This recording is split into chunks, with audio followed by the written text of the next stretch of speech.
Apocalypse is one of the standout villains in the X-Men series. It's no surprise that no iteration or media, be it the comics, the cartoons, or the live-action films, have ignored the character.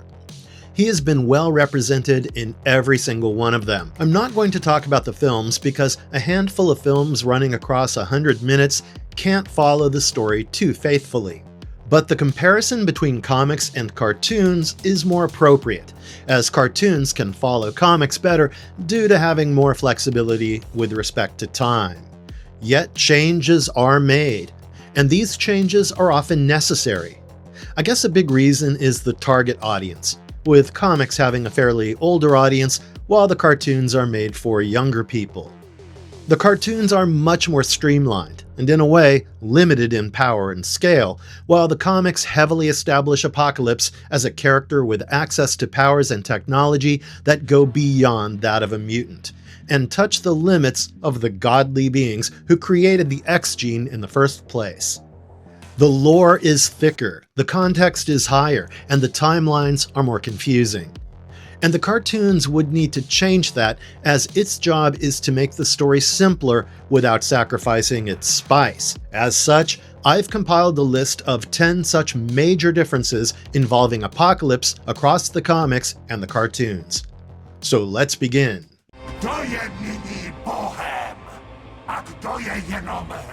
The X-Men get pulled into Apocalypse's origin.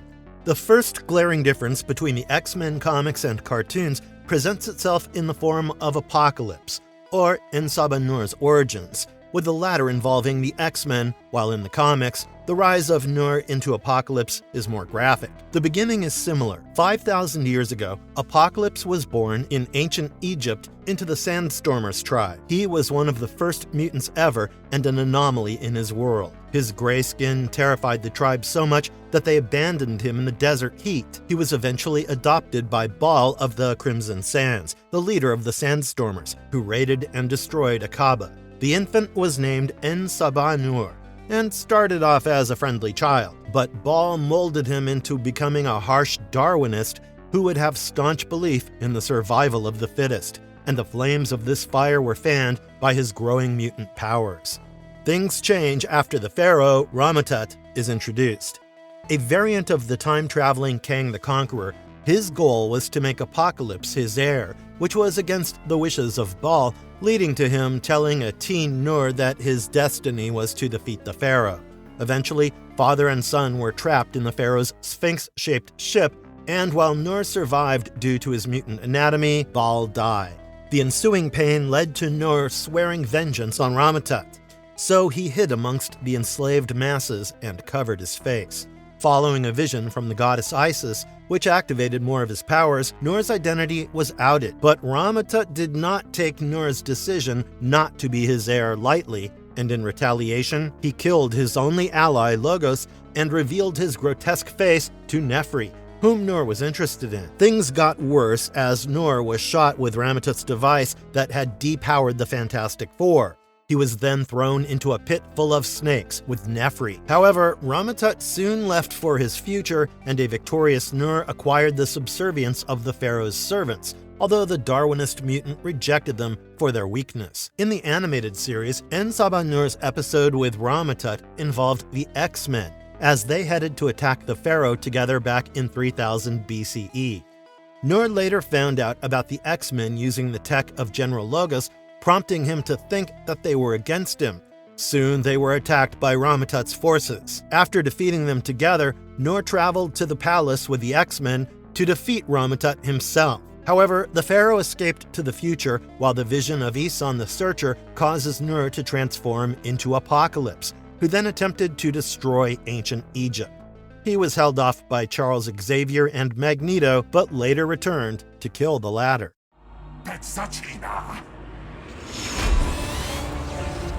His celestial upgrade happens very differently. This comparison is more appropriate when done between the comics and X-Men 97 rather than the animated series. In the comics, Rise of Apocalypse wraps up Nur's ancient beginnings. But it is in X-Men issue 186 where we learn about the Celestials approaching him via a flashback. What happens is, after wrapping up his run with Ramatut, Apocalypse begins to travel and eventually fights another immortal mutant, much like himself, known as Saul. Saul presided over a ship built by cosmic alien gods known as the Celestials, who were responsible for the X gene and for facilitating the existence of mutants. On coming across the ship, Apocalypse studies it and uses its godlike alien technology to create a bio-armor for himself, which amps his already incredible powers. He then returns to ancient Egypt and meets a Celestial, who grants him permission to continue using Celestial technology and build a Sphinx ship, so long as it helps mutant kind develop further. So he's essentially appointed as an evolutionary caretaker by the Celestials, and Apocalypse is more than happy to oblige since he is a social Darwinist. The Celestials even enhanced Apocalypse's form, which catapulted his powers to a godly level. The only catch was that he had to hibernate to restore his powers. Coming to the cartoon, the ship in question becomes the focal point. A sentient ship that even in the comics was building itself while Apocalypse was tasked with the same.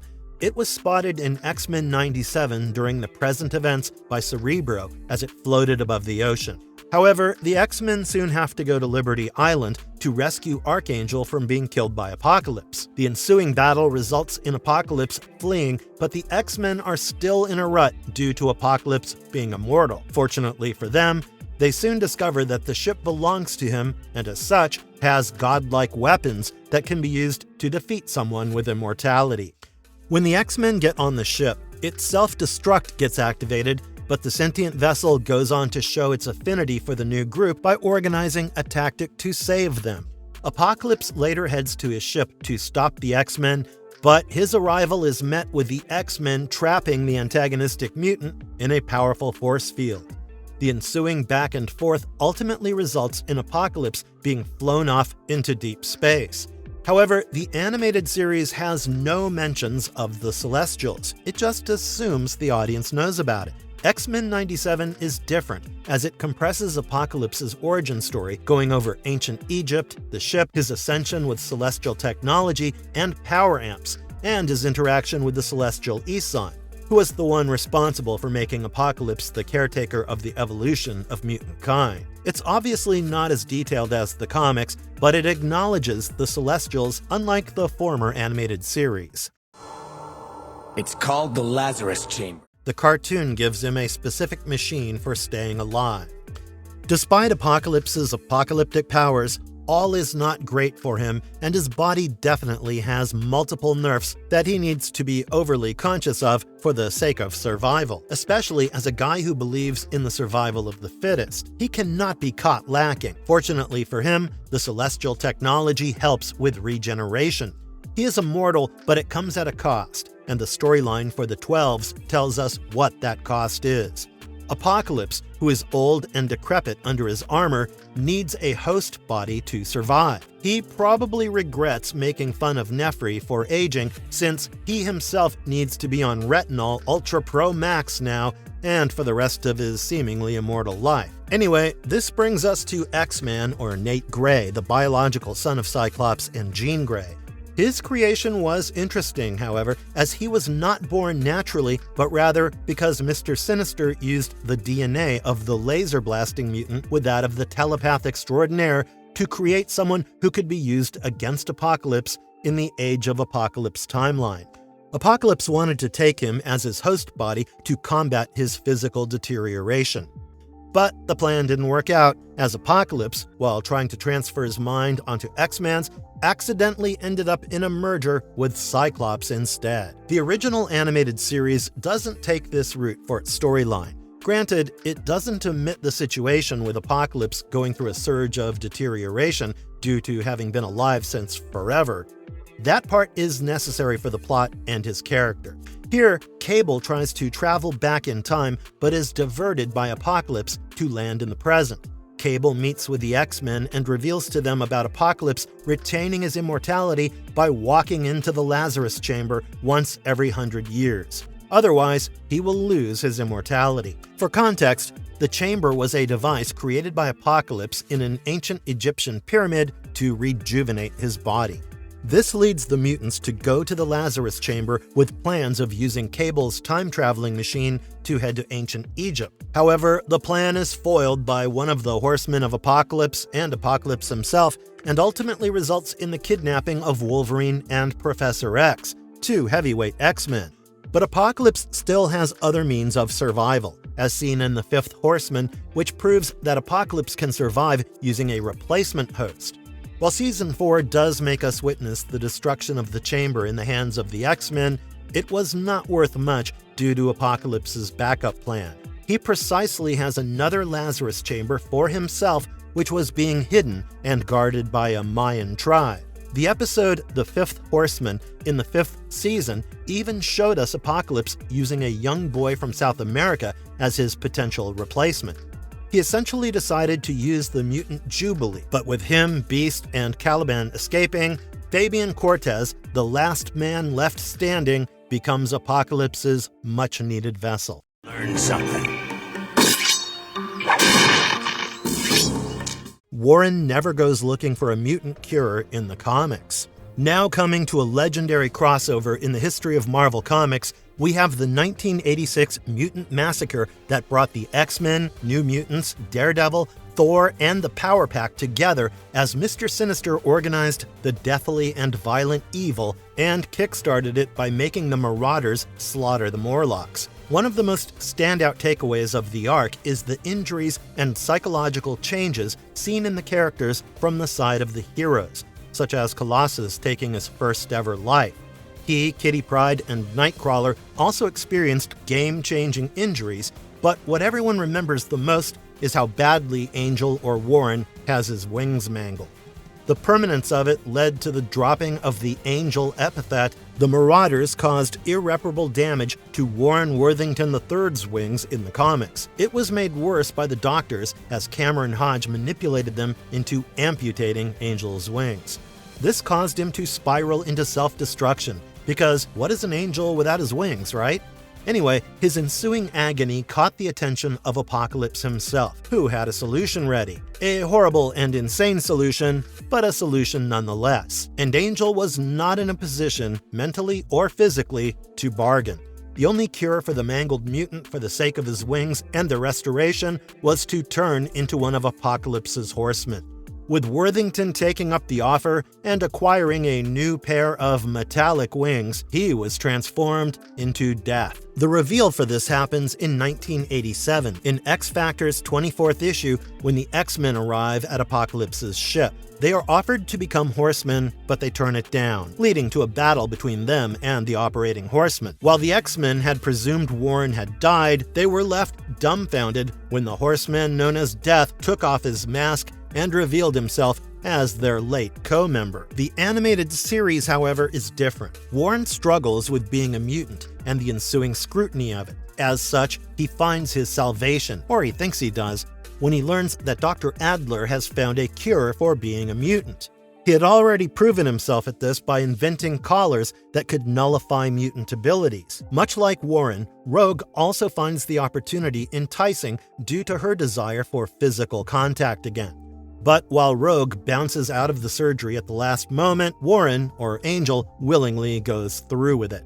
What he doesn't know, however, is that Dr. Adler was dead. The doctor in front of him, whom Professor X had sensed to be a mutant, was the shape-shifting Mystique, who was working with Apocalypse. As such, the surgery led to Warren not losing his mutant abilities, but instead he was made to become a slave of the ancient Egyptian mutant. When Warren rose again, he was Archangel, the Horseman of Death. Naturally, after Apocalypse unleashed his horsemen, Archangel didn't know what he was doing. He was eventually snapped out of his mental fog by Rogue and was subsequently disgusted by what he had become. The original animated Horsemen all came from one cure scam. The origin of the Horsemen in the comics and the series is vastly different. I mean, I'm sure the fourth point proves how differently they are with respect to Angel as Death and the starkly different methods and contexts used to turn the mutant into a Horseman of Apocalypse, but the same applies to every other Horseman. In the comics, each and every one of the Horsemen was recruited separately. Let me go over it briefly though. The horsemen of Apocalypse, namely pestilence, war, famine, and death, were Apocalypse's main strike force and enforcers of the mutants' philosophies involving social Darwinism and the survival of the fittest. In the comics, there have been multiple reincarnations, or, for the lack of a better word, batches of the Horsemen. The first Horsemen were his 4 children with Genesis, and every subsequent quartet was an attempt to recreate the original. But I'm here to talk about the final Horseman, each of whom was separately recruited by Apocalypse, as seen with his offer to a mangled angel. He had also selected Plague and transformed him into Pestilence. Autumn Rolfson was made to be Famine, while Abraham Kiros became War. They were awakened by Clan Akaba. The animated series involved Apocalypse using Mystique, who had shapeshifted into Dr. Adler. Under the guise of finding a cure for mutants, Dr. Adler operated on willing participants, only to turn them into Horsemen of Death. And one of the most prominent victims of it was Angel turned Death, or Archangel. When Apocalypse launched his horsemen to cause destruction, Professor X recognized them as mutants who had sought after Dr. Adler's mutant cure, and Worthington was proven to be one of them. Animated Gambit has to die before becoming Death. On the topic of Death and the 4 Horsemen, Gambit was one of the lambs Apocalypse put to the slaughter as well, as he too was turned into Death. In the comics, Apocalypse reawoke after the events of M-Day, and was soon approached by Gambit. Gambit sensed that something within Apocalypse had changed, and he wanted the ancient mutant to protect the now severely slashed mutant population, courtesy of Scarlet Witch, depowering almost 90% of the mutant population. In fact, he believed Apocalypse could be somewhat of a savior. This led to Gambit voluntarily becoming a horseman, namely Death, except his clause was that he would not undergo brainwashing and maintain control over his actions. As such, he refused any sedation during the transformation, so as to ensure that Apocalypse does not tamper with his mind without his consent. But this proved to be useless in the end, since becoming a horseman led to him becoming a slave of Apocalypse. The only aspects he retained were his love for Rogue, and he would refer to himself as both Death and Gambit due to the traces of humanity he had continued to experience. But he had been turned against the X-Men as a whole nonetheless. Sunfire and Polaris were also turned into horsemen. Over time, these augmentations to turn Gambit into Death were removed by Mr. Sinister. However, the Death persona became a lingering threat within Gambit's subconscious, and was no stranger to showing up once in a blue moon. However, the cartoon, specifically X-Men 97, portrayed the death of Gambit, which was a result of the destruction of the Wild Sentinel of Genosha. Apocalypse recovered Gambit and resurrected him as his Horseman of Death, making the transformation stark compared to the comics, where it happened majorly with Gambit wanting the same and volunteering to be part of it. The cartoon, however, had the transformation take place without Gambit's consent, especially since he had already passed away and Apocalypse revived him. Sinister, not Apocalypse, infects baby Nathan in the cartoon. X-Men has a lot of Summers family members, if you think about it, and one of the many would be the infant Nathan Summers, who is the child of Cyclops, or Scott Summers, and a Jean Grey clone known as Madeline Pryor. And he is part of a prophecy that keeps the hopes and dreams of Charles Xavier alive. For context, Xavier's dream is of a better world for both humans and mutants, which is quite different from Apocalypse's desire for a Darwinist, evolution-focused world. And Apocalypse is destined to snuff out hope from the world for the most part, with the exception of Clan Ascani holding onto and fanning the flames of Xavier's dream in the distant future. As such, the clan is a threat to Apocalypse and his rule. Nathan Summers becomes important in this when Clan Ascani saves his life in an alternate reality, as his destiny is to be the mutant known as Cable, who will have the ability to travel across time and end the dark reign of Apocalypse. As such, Cable's life mission, irrespective of whether he wants it or not, is to end the reign of Apocalypse. To prevent Cable from fulfilling the prophecy, Apocalypse infects him with the techno-organic virus, which begins to turn Nathan's body into a machine. leaving Scott Summers no choice but to send his son to a future where a cure has been devised for this, leaving him in the hands of the clan Ascani. Funnily enough, the clan cloned Nathan, and the clone went on to become his rival, known as Strife, who was also a time traveler. The cartoon, specifically X-Men 97, witnesses Nathan Summers contract the virus. That part is set in stone. What changes is who infects him. Instead of Apocalypse, here it is Mr. Sinister. He infected Nathan when he was only a few days old. With Beast not being able to find a cure, Nathan was sent to the future alongside Bishop for his survival. In this situation, Apocalypse is not responsible for Nathan's infection, unlike in the comics. Comic Sinister is made by Apocalypse, but animated Sinister makes himself. This is a massive difference in my opinion. In the comics, Mr. Sinister's origin begins with Victorian-era Englishman Nathaniel Essex meeting Apocalypse, who offers to transform him. This process reaches its turning point in the second issue of The Further Adventures of Cyclops and Phoenix, while the third issue depicts Essex's complete transformation into Mr. Sinister. What happened was that across the centuries, Apocalypse fostered more conflict and eventually became a celestial-appointed caretaker who would help with the continued evolution of mutant kind. But after he made Mr. Sinister, Sinister went on to have a lifelong feud against his creator. The cartoon went a different way, as Essex turned himself into Sinister, without requiring the involvement of Apocalypse. And it all started due to a nerdy interest in the X gene. I can understand why Sinister would mutate himself. Much like Apocalypse, Essex had Darwinist ideals. But he took it a step further, as he believed sticking to this rule could help everyone attain godhood in a way. However, this led to him performing torturous experiments on mutants to force their evolution, and his goal specifically was to find a cure for his dying wife, Rebecca Gray, as she had been struggling with a mortal illness.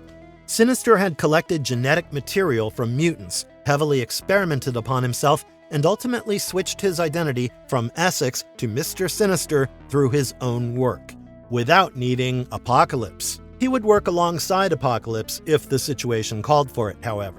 Interestingly, the episode also connects Essex to Dr. James Xavier, one of Charles Xavier's ancestors. Beyond Good and Evil is not the cartoon's version of the 12. For the penultimate entry, we have the storyline for the 12 in the comics versus the cartoon's Beyond Good and Evil. Marvel has repeatedly described Beyond Good and Evil to be an original storyline within the cartoon instead of being a recreation of the 12. In the 12, Apocalypse captures powerful mutants and uses the advanced alien technology of the Celestials that he has access to channel them. There are 12 such mutants, hence the name of the arc. He wants to then transfer these abilities and his consciousness into Nate Gray, his new host of choice. In Beyond Good and Evil, Apocalypse gets access to the Axis of Time, a place that exists outside the standard construct of time. Since the arc is a time-traveling tale, Apocalypse gathers mutants from different time periods and later tries to stop them all at once. His goal in the arc is focused on wanting to stop time and recreate history as per his own image. But to do so, he has to destroy all of time and space. Comic Apocalypse eventually joins Mutant Society.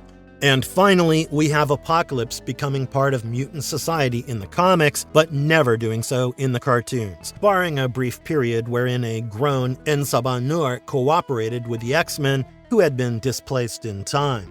This unexpected event of Apocalypse joining regular society takes place after he accepts Krakoa's amnesty and agrees to follow its rules and regulations to become a peaceful member of Mutant Society. This is not a redemption arc for Apocalypse, even though he joins the Quiet Council and fights alongside Magneto and Xavier, and for Arakko and Krakoa. You can't take away ruthlessness of the highest order in a fortnight. He remains antagonistic, but becomes less of a threat. And what truly pushes him for redemption, in a way, is Krakoa offering mutants citizenship. But the cartoon has him operating as a pure-blooded antagonist. The animated series, be it the original or the newer 97 one, was never meant to be a panel-by-panel adaptation. Much is assumed to be known by the reader, and much is retained, while others face heavy alterations to fit the animated format, the shorter time spans, and so on. You can read 300 issues of a comic, but you can't do the same with episodes for the most part, especially today.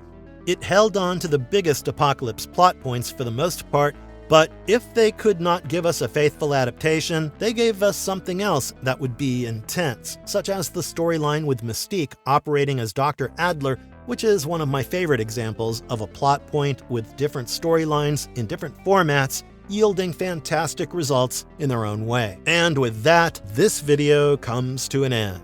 I hope you enjoyed it. Do share your opinions with us in the comments, and have a great day or night.